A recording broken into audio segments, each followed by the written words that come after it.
more speaker before Mr. Tucker, who will talk about Obamacare. One of the areas we don't talk a lot enough about, I should say, in terms of activism, is on college campuses. I remember when I was at Northwestern as an undergrad, and I ran a conservative speakers bureau there, and was the most despised person on campus. How I see the difference is I enjoyed that, but a lot of people don't. And a lot of people get intimidated, and so we need to get to our best and brightest that are matriculating at our universities and make sure that they get exposed to the arguments, that they get incorporated into our political arena, that they understand the importance of the principles and the policies that we're discussing here today. And a gentleman doing exactly that, who's an undergrad currently at the University of Illinois, is Chistiaan Burner, and he founded an organization called Restore Our Principles that he's going to discuss.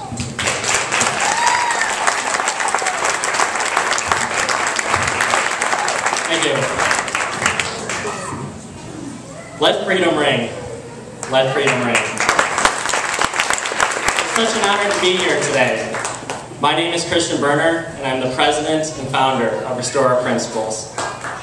We are a student organization dedicated to promoting the ideals that have made the United States an exceptional nation. Our foremost goals are to educate the youth and energize voters. We believe that the youth deserve to have a voice in the issues our country faces today. We understand that if united, we will be able to discuss the issues and engage the students in political discourse and repel then the unfair pressures of the media, academia, and the like. Restore Principles will show how the youth can gain a voice and use their voice to change elections, to change policies, and to create a better future. The goals of our activism and outreach measures are to help students start to gain interest in politics at a younger age, as well as to help provide resources to further their critical thinking skills and understanding of these pressing issues. Although our focus is different at each level of education, we feel that each group can learn from each other, and we hope to bring together students of all ages and to bring together different opinions and experiences. I'd like to now transition from a brief overview of our organization into a more personal account and how our organization is building our future. 2 weeks ago, I got up before dawn to go to the center of campus and place thousands of American flags in remembrance of those who tragically lost their lives on September 11th, 2001. Myself and the College Republicans both then placed flags and then handed out flags to students in remembrance of these tragic events. We simply desired to remember all of those American lives that were innocently lost in that day. In no way were we promoting our organization, but for a while, students, when I was handing them out, refused to take an American flag. And I was stunned that this had happened, taking a simple gesture in remembrance of 9/11. But then I came to realize that maybe September 11th wasn't the day that we remember anymore, but it was something that we politicized. When these events occurred, I was only in the 3rd grade, and anyone younger than me, it's understandable that they barely remember all the sadness that surrounded these events. But it wasn't just sadness. We became unified on that day under one flag against the forces of evil in this world.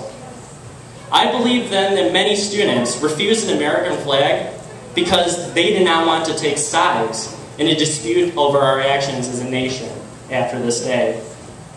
Students were, I believe, worried that if they took a flag, they would be pressured into speaking with their peers about where they stood on the war or a general fight against terrorism. Restore Principles finds it highly problematic that if we cannot come together for things like this, when will we ever be able to unite as a nation? If the youth cannot even hold an American flag without feeling uncomfortable, we must realize that something is seriously sick in the soul of this nation. I asked my organization to change the tone of political discourse. Rather than widening the divide, we believe in strengthening relations. A sound political debate is one that is conducive to learning. Learning is made possible through understanding and appreciation of the information that is given to you. If our organization was simply a movement to support an individual or a party, I think our impact would be minimal.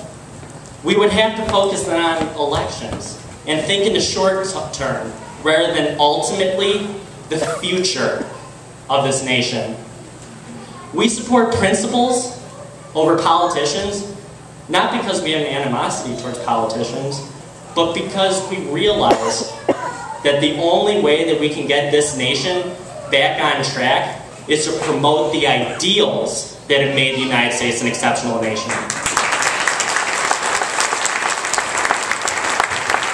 About 30% of young Americans aged 25 to 34 who once left their family homes have now actually moved back in.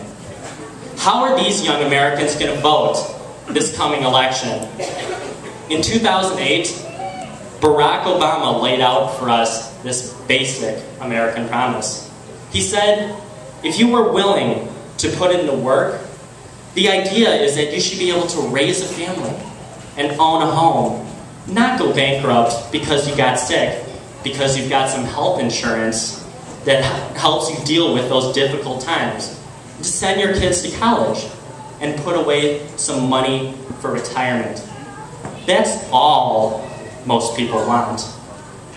That's all most people want. Folks don't have unrealistic ambitions. They do believe that if they work hard, they should be able to achieve that small measure of the American dream. And that's what the American dream is about. And that's all you deserve. This has to be one of the most insightful quotes, I think, into what our president sees for us collectively as Americans. He said that we don't have unrealistic ambitions.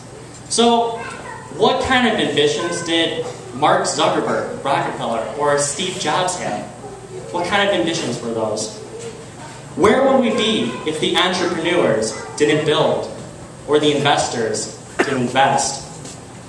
What if we didn't take leaps of faith? Why is the bar so low for Americans in the president's mind? Imagine where we would be if our ambitions had to be reviewed by the government and then determined if they were in fact realistic or not. The American dream is not about the simple necessities and then having the gaps in your lives fulfilled by some government entity. There's nothing wrong with wanting a little more than a house, wanting to send your kids to school, or having health insurance. But did America become so successful because we saw limitations and then settled for the bare minimum? No. No, we did not. The American dream is prosperity. And prosperity has changed the lives for millions and millions of people for the better. We are not like some countries in Europe that can barely support its citizens. So if you want more than this basic American promise, I urge you to join our efforts and fight for the real American dream. We are here to stay, and we want America back. We are America's future, and we want to enable and empower the youth to take back what is rightfully theirs and to ensure the future of America's greatness for us and our own posterity. Thank you.